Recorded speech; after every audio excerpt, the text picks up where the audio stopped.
Hi, Ginzorg Bappold. I'm senior studying physics and computer science and actually an incoming VFA fellow. Nice. Well done, man. That makes me so happy. So I was wondering if you could go further into how we would have to rethink the way the economy works, because your answer earlier with the $100 for every citizen kind of sounds to me as a tech person as a way to stifle innovation in tech, because people would invest that money into candidates who would rather help the local economy rather than how tech would affect the whole country. Yeah. I wouldn't see democracy dollars as somehow anti-innovation, hopefully. It's a fairly stark depiction of what people would want. I think that right now tech is at a very, very important juncture, where it went from being that technology is an absolute good and progress is good and it can do no wrong, and then now that's being very much called into question by a lot of people in places like Georgetown, where they're like, wait a minute, like is Facebook like an absolute good? Like is Amazon an absolute good? I love it, I use it.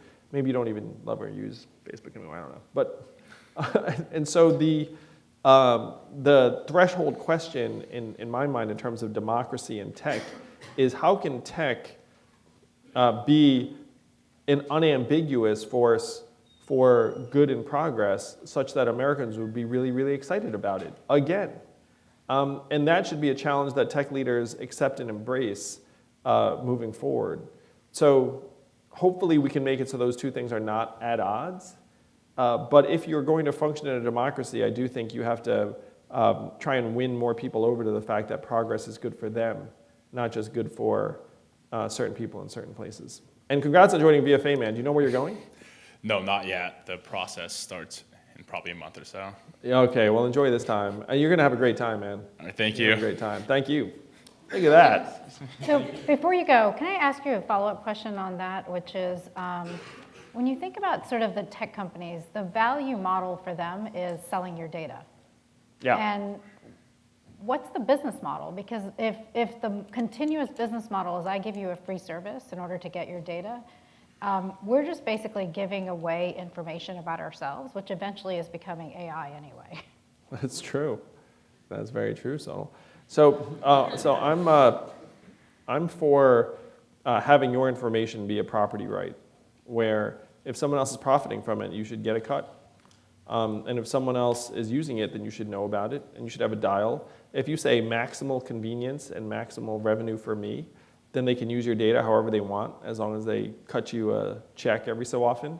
If you say, hey, I don't want you to use my data for stuff, then they shouldn't be using it, even anonymously. Now, there are many companies that this would be very, very problematic to their revenue models. But that, to me, again, is a challenge that they need to overcome. The value of our data actually can be really, really high. Like in some contexts, it's worth thousands and thousands of dollars, and we're not seeing any of that. But I will say that our data could be even more valuable if we let them personalize it, particularly in the healthcare context. So if you say, hey, you can use my data, and I'll even let you know it's Andrew Yang, as long as you're giving me a percentage, then that could actually be very, very good for many, many people. Are all y'all paying attention? Automation gonna sweep the nation unless we get him in. Andrew Yang, 2020 freedom dividend. Climate change is real again. Science rules. Teachers bringing home some bread. Medicare for every citizen. Andrew Yang, 2020 freedom dividend.